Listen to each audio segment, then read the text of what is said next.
This is Bruce James, president of the MVP, and we just want to have Bruce educate us today on, what does it take to produce world-class athletes. The MVP has been very instrumental, in producing some of our athletes, and we just want to know, how do we go about identifying those athletes? What training that's involved that gets them to the level that they're at to become world-class athletes? If you could just touch on that for us. Sure. Well, the first question I think I should address is, why did we even form the MVP Track and Field Club? The MVP Track and Field Club was formed back in 1999, September, when we were really looking at what we're going to do with the Wolmer's Boys School track team. A group of us had been working with the track team for years, and we felt that a number of our athletes who had done well at Champs had gone on to do well at university were not making that transition to being Olympic stars or World Championship stars. And we felt if we could do so well to develop them in high school, that we should be able to continue their development as professional athletes. But we did not have an infrastructure to do that. So we said, you know what, we're going to start focusing on post-high school athletes, athletes who would graduate from high school, and we would then start training them to see if we could make them the best in the world, not just as juniors. Of course, we ran into a number of challenges. One, we were training these professional athletes there at Wolmer's Boys School, and they really needed a different environment. So we, 2 years later, in 2001, had an arrangement with the University of Technology. That allowed us to not only have a training base for the athletes that was more appropriate, but it also allowed us to do what was critical to us at MVP, continue the education of the athletes. We do not believe that athletes should focus only on their athletics. We really think it's important for athletes to make that transition, not just in terms of their physical development to become professional sports people, but also getting a solid educational background. So once we were able to make that arrangement where at UTech they would train, and they'd also be, there's a dormitory there, they'd have their accommodations arranged, we have meals arranged at UTech, and we train them while they're getting their education. So that was the kind of foundation. Now, of course, we needed a source of athletes, and Jamaica is an excellent source of athletes. Jamaica has boys and girls champs, but there are numerous other championships as well. I mean, prep champs, primary champs, basic school champs, Eastern. So with this plethora of athletic championships in Jamaica, it's a great fertile ground to reap really fantastic potential world-class athletes.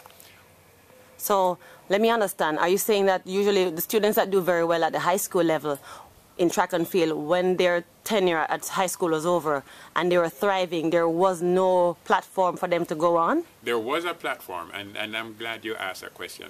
The platform that was established for Jamaicans to do well beyond high school was the American university system.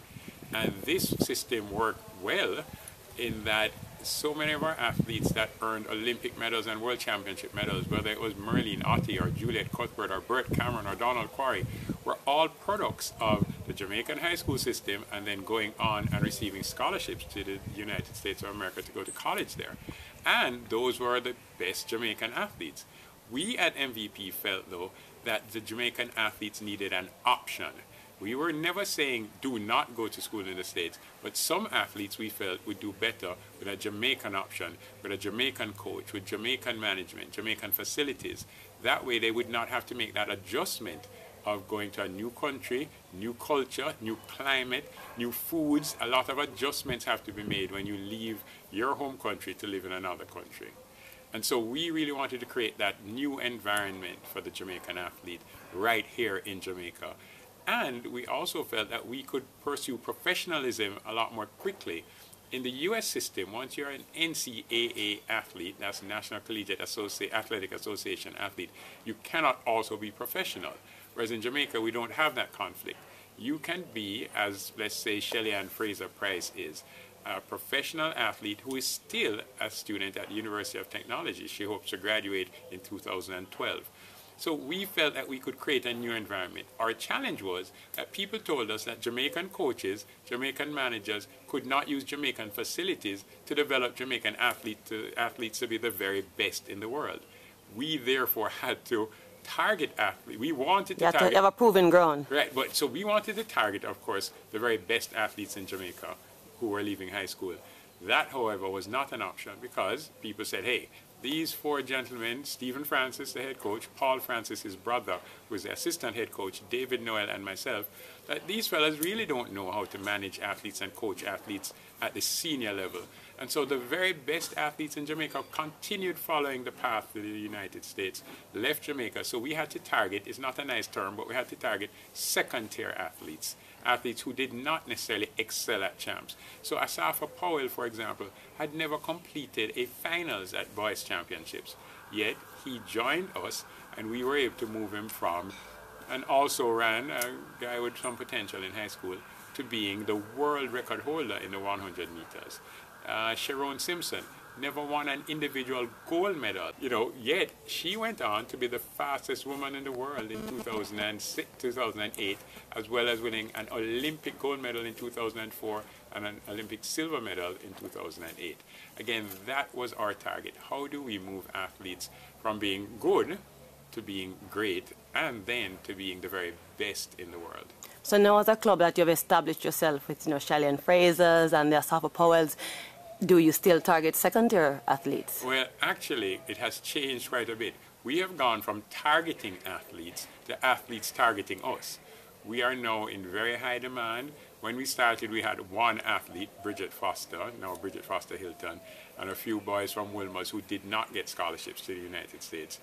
Now, we have 100 athletes from 5 or 6 different countries. We have athletes who have joined us from Great Britain, from Trinidad and Tobago, from South Africa, France. We've had athletes from Barbados who have joined us here in Jamaica to benefit from the world-class training that our coaches are able to provide. So, yes, it's a change. We are no longer targeting athletes. Athletes target us. Another very important development is that we have found that other clubs are being developed here in Jamaica, clubs that did not exist before MVP, clubs who perhaps needed us to demonstrate that we can do it, so can you, and that Jamaica really does have really talented coaches, not just talented athletes. And so we're pleased with the development of other clubs here in Jamaica, and because MVP could not absorb every single Jamaican high school athlete who wanted to stay in Jamaica. So you don't mind the competition? No, we thrive on the competition, and we believe it's great for Jamaica. And in fact, we need more clubs to be developed in a professional way, to protect the athletes, to help them develop, and I believe that's good for Jamaica. And we all use what's now known as the Grace Kennedy Boys and Girls Championships as one of the most fertile grounds for recruiting or targeting athletes to determine whether we want those athletes to join our club or not. And just for my curiosity, what's your take on, now that they've merged girls champs and the boys championships? So, do you think it provides, the boys champs has always been more popular than the girls champs. Do you think it now gives the girls a little bit more exposure based on the attendance and the level of crowd that comes into play? The concept of having separate boys champs from a separate girls champs is akin to having a boys or men's Olympics and a women's Olympics. To me, it made no sense. It makes absolute sense to merge both, because when we go to the Olympics, even though men and women don't race against each other, they compete on the same track at the same time. That's how boys and girls champs should have been all along. The reality is, in 1910, when the first boys champs were held and Wilmers Boys School won then, there was no girls championships to be held. Girls champs didn't start until the 1950s. And so I can understand why they were not together initially, because there was just no girls champs for maybe 40 plus years when you were having boys champs. And then when girls champs started, it was started by a separate organization. So they were running in parallel for a few years. And ISA, Intersecondary School Sports Association, in their wisdom realized, listen, it's the same coaches, the same officials, same track. Let's have a super champs, and it has worked brilliantly. Okay. And are you attending the championship this year, all 4 days, or just the final? The boys and girls champs is a kind of mecca for any true athletic fan, not a true Jamaican athletic fan. Any true athletic fan should experience the boys and girls championships here in Jamaica at least once in their life. And once you bite off that apple, you're going to want to go back over and over again. Certainly the MVP Track and Field Club athletes, who are for the most part products of boys and girls champs, love to attend. The coaches, the management, the Grace Kennedy Boys and Girls Champs is where it's at, and the last weekend in March is the focus on high school athletics is in Jamaica. Well, Mr. James, just want to thank you for your time, and we appreciate this level of insight. As always, we can count on you to be very knowledgeable on the area of track and field, and we look forward to speaking with you in the future, and we can look forward to a really good championship this year, can we? Every year, each year when I go to Boys and Girls Champs and we have records being broken, I'm like, how can this happen? We keep thinking we've seen the best ever. And each year, the Jamaican high school athletes show that they're going to continue to improve. And that's really going to redound to the benefit of Jamaican track and field at the Olympics and the World Championships for years to come.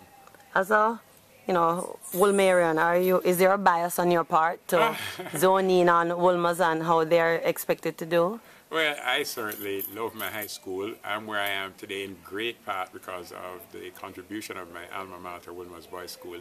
And when Wolmer's won the 100th anniversary of champs, I thought, that was so wonderful. And certainly I'd love Wolmer's to continue to win. So yes, I'm certainly a big Wolmer's supporter. And I think it would be fabulous if Wolmer's could continue to excel.